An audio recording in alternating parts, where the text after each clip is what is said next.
In this video tutorial, I am going to discuss about recombinant DNA technology. This recombinant DNA technology is very big field or very vast field. So before we actually dive into this recombinant DNA technology, let's first understand what is the meaning of this recombinant DNA.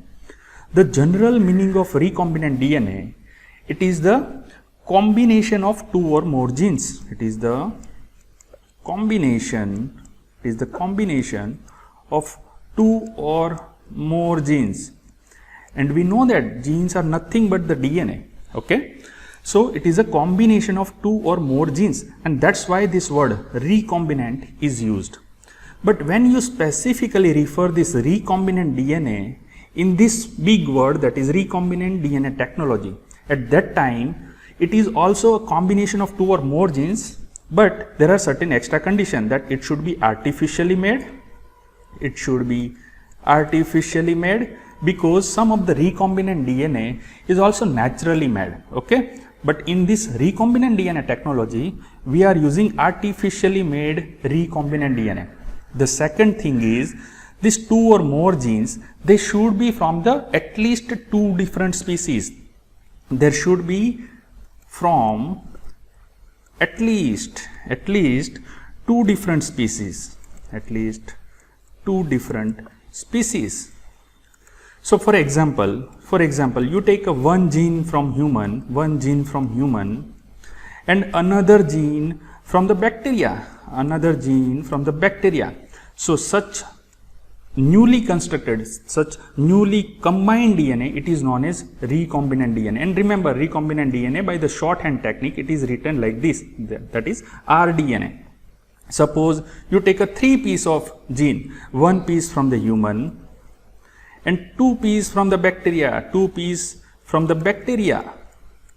So now there is a combination of 3 genes, but it is coming from 2 different species, right? So once again, this is also called as recombinant DNA. So by this, I think the meaning of recombinant DNA is clear. So if we want to say that what is recombinant DNA, the answer is, it is the artificially made DNA. It is the artificially made DNA that is formed by combination of two or more genes. Which are derived from at least 2 different species, right? So that is our recombinant DNA. Now see, this recombinant DNA, it is also known as recombinant DNA. The other name of this recombinant DNA is the chimeric DNA. It is the chimeric DNA. Now why we call it as a chimeric DNA? What is the meaning of this chimeric? So this word chimeric is derived from the chimera. It is derived from the chimera. This chimera is the mythological creature.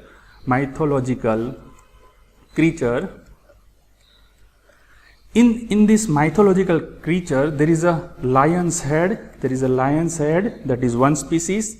There is goat's body. That is the second species. And there is a snake's tail. So it's a combination of 3 different species. That animal or that mythological creature is given a name of chimera. So based on that, our recombinant DNA is also made up from the at least 2 different species. So based on that, it is also known as chimeric DNA. Okay. So now we know the meaning of this word, this recombinant DNA. Now we can dive into the recombinant DNA technology. As I told you earlier, that this recombinant DNA technology is very big field. It is very vast field, very big or very vast field.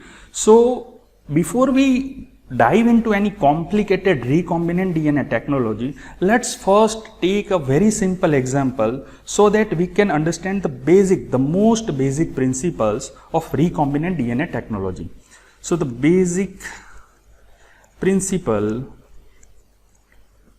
of recombinant DNA technology.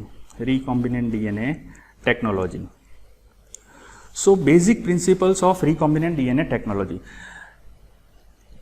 You should understand that whenever we use this word recombinant DNA technology, that means in this technique or in this technology, somewhere we are using this chimeric DNA or recombinant DNA. Okay. So to understand this basic principle of recombinant DNA, let's take one example. By some rDNA technology, we want to commercially produce, that means in the factory we want to produce large amount of human insulin, large amount of human insulin. Now why we want to produce this large amount of human insulin? Because we know that human insulin can be used for the treatment of diabetes.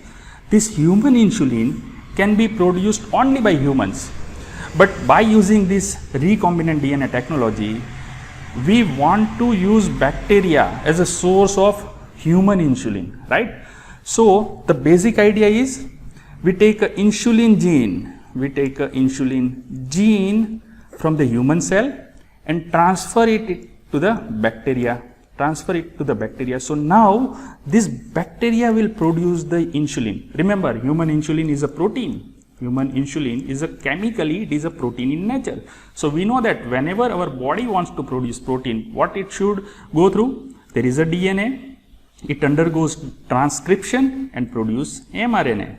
This mRNA undergoes translation and produces the protein. But any DNA cannot produce this human insulin. For that we want particular piece of DNA which can produce human insulin. So that particular piece of DNA we call it as an insulin gene. It produces insulin encoding mRNA, and then ultimate protein will be insulin. So we take insulin gene from humans, transfer it into the bacteria, and then bacteria can produce insulin. Now how this is possible? Let's see by example. So for that, the first requirement is insulin gene, and insulin gene, as the word gene, it is a part of our DNA. So suppose this is human cell. This is human cell. Let's say this is human pancreas cell. Inside the human cell we have nucleus. Okay. Inside the nucleus we have DNA. Okay. This DNA is in the form of chromosomes. We have total 23 pairs of chromosomes. So we have total 23 pieces of DNA. So for the clarity of diagram, I am showing only one piece of DNA. Okay. One piece of DNA. Now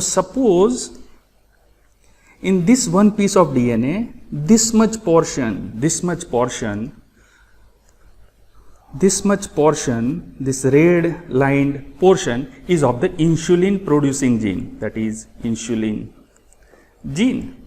So what we need to do? We have to first purify or first isolate this much portion of DNA, that is insulin gene.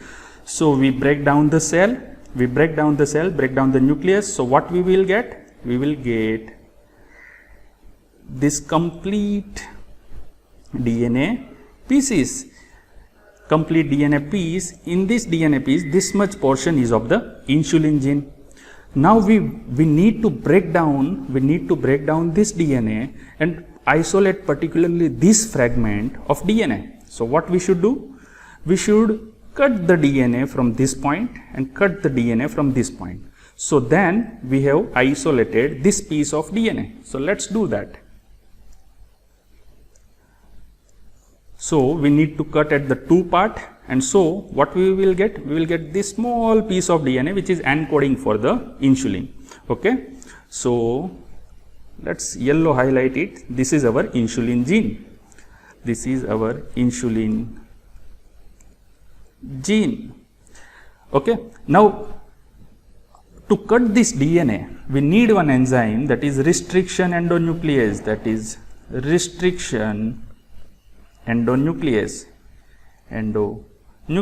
What this restriction endonuclease will do? As the name suggests, it's endonuclease. Endo means inside the nucleic acid, whereas other varieties exonuclease. Exonuclease will cut from the ends. Okay. So this endonuclease will go inside, inner portion of the DNA and will cut it. So it is putting one cut over here, second cut over here, and we have now isolated insulin gene. We can also call it, as this is the example, but the general term is the desired DNA piece, right? It's a desired DNA piece. Suppose that gene we want to isolate is for the albumin. So albumin gene should be extracted. So in that case, our desired DNA piece is of the albumin gene. Okay. So now one work is complete. We had isolated. Now we want to insert this insulin gene into the bacteria. But the problem is we cannot insert any foreign DNA directly into the bacteria. We need some kind of vehicle or some kind of bacterial component so that we can incorporate this insulin gene in that particular vector, and then it will become very much easier for us to insert this insulin gene into the bacteria. So for that we are taking a plasmid. Okay. So what is plasmid? Plasmid is the circular extra chromosomal bacterial DNA, and it is double stranded. It is double stranded DNA molecule. So this is a plasmid. It's a plasmid, and plasmid is the DNA. It's extra chromosomal bacterial DNA. See, if this is a cell of bacteria, bacteria has its own genetic material which is circular, which is very long compared to plasmid. So remember, this is the main genetic material of the bacteria. This is the main genetic material of the bacteria. You can also call it as a bacterial chromosome. Okay. But sometimes in addition to this bacterial chromosome, there is one more portion of the DNA which is very smaller than this main portion. This is also circular DNA. It is known as plasmid. It is known as plasmid. Okay, this is a bacterial cell. This is bacterial cell. Now, why certain bacteria contains plasmid? Okay, generally all the survival genes are located in this circular chromosome, in this circular bacterial chromosome. These plasmids are not necessary for bacteria's life. It is not necessary for bacteria's normal life, but this plasmid provides certain advantages to the bacterial cell. For example, drug resistance, for example, virulence factor, these plasmids are required. So in short, without this plasmid also, bacteria can survive. This plasmid is just an extra DNA material that can provide certain advantages to particular bacteria, but for basic survival of the bacterial cells, plasmid is not needed. So if you break down such plasmid containing bacteria, and you can get a plasmid DNA. Now this plasmid DNA it is circular, and now our purpose is we want to insert our insulin gene into the plasmid, but this plasmid is the closed circle, we cannot add it. So what we should do? We should put up a cut, the single cut over here, the single cut over here. So what enzyme will able to put up a cut over there? Again the same enzyme, this restriction endonuclease. Restriction endonuclease, this enzyme put up a cut over here, and remember this is only a single cut, okay, single cut breaking both the chains of this DNA. Whereas in case of our human isolation of that particular piece of DNA, restriction endonuclease is putting a two cuts. Here both chains are broken, here also both chains are broken, and so we can get the insulin gene. But in case of plasmid, this restriction endonuclease is putting a single cut. Now you must be wondering why this same enzymes, the same restriction endonuclease is putting two cut in the human DNA but only one cut in the plasmid DNA. So we are going to discuss about restriction endonuclease in the next video. Okay, at that time all the doubts about the restriction endonuclease will be clear. But right now just remember, restriction endonuclease puts up a one cut in this plasmid DNA. So now let's see what this plasmid DNA will look like.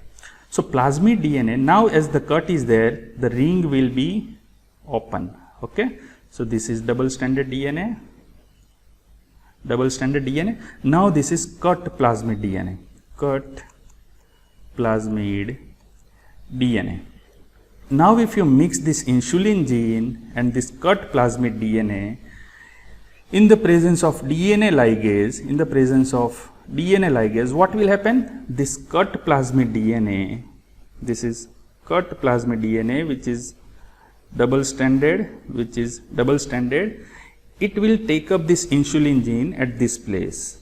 It will take up insulin gene at this place. Let me highlight by the yellow color so clarity of diagram will be there. Okay. Now the problem is it had taken up, but there needs to be ligated at this place and this place. So that function will be carried out by the DNA ligase. So now see, in the plasmid, when we cut it by restriction endonuclease, there is no any loss of DNA, right? We had simply put up cut. So now this ring is wide open and this open part will take up a insulin. And once it had taken up this insulin, it will be ligated by DNA ligase. Now this plasmid which had taken up insulin is somewhat of the bigger size than the original plasmid, right? And now you can examine this DNA. This is a complete DNA set. It contains bacterial portion and it contains human portion. So as per our earlier discussion, this is a type of DNA which is of recombinant, right? It is a recombinant DNA. Okay, it is a recombinant DNA. Now this recombinant DNA, the major portion is of the plasmid, and plasmids are naturally taken up by the bacteria. So now it is very much easier for us to insert this recombinant DNA into the bacteria. So when this recombinant DNA comes into the contact of bacteria, suppose this is a bacterial cell which is a normal host for this plasmid, right? So it is introduced into host cell, and what is the host cell? It is the bacteria. So bacteria, we all know that it has genetic material that is in the form of bacterial chromosome. So this is normal bacterial chromosome which is needed for the survival of this bacteria. But this plasmid, which is not needed for the survival of the bacteria, but it gives certain advantages to the bacterial cell, it can be easily transported into the bacterial cell. So this is our recombinant DNA which includes plasmid plus human insulin gene. So this much portion is of the insulin gene. Let's highlight it by the yellow color. So now this particular bacteria, it contains a human insulin gene. Now our work is very easy. Provide nutrition, growth factor to this bacteria. So what will happen? So many bacteria will be there. This bacteria will undergo active multiplication and so many bacteria are produced. Okay, these are so many bacteria are produced, and you continue to providing a growth factor and nutrient. This bacteria will now undergo transcription and translation, and based on this insulin part, they will produce insulin, which is a protein.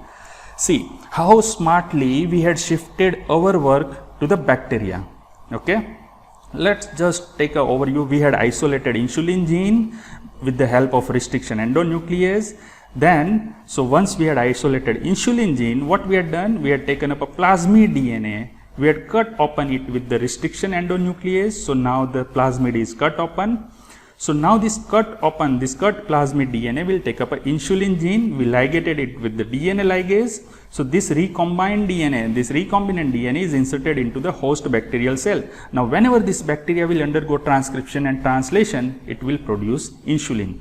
We can purify this insulin, fill up it in the vial, and it's now ready to sell into the market. So this was just an overview of very simple recombinant DNA technology. Here, for the clarity of information, I had omitted many things. There are certain things we have to take care. The first thing that we need to understand how restriction endonuclease works. Okay, there are many things that we need to understand about restriction endonuclease.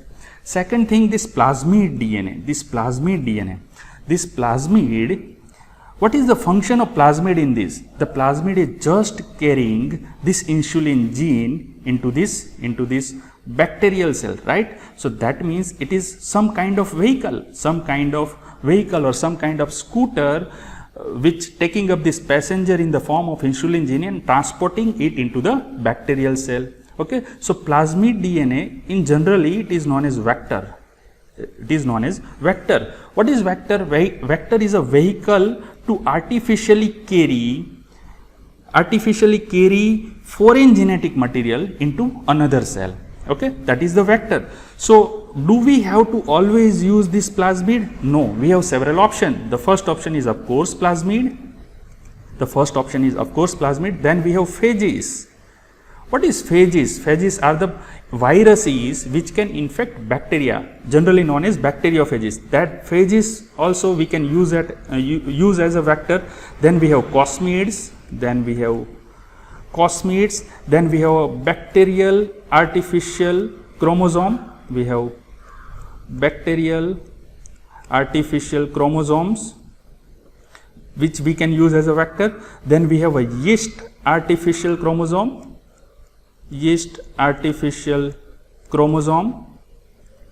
Then we have PAC. That is P1 or PI derived artificial chromosome. We need to discuss all these different kinds of vector, what are their advantages, what are their disadvantages. So first thing we need to understand about restriction endonuclease. Second thing we need to understand about various vectors, right? Various vectors. Then we have to understand about the DNA ligase. What is the particular or what is the pinpoint role of DNA ligase in ligating this recombinant portion of DNA. Then we have to understand how by different technique we can introduce into the host cells.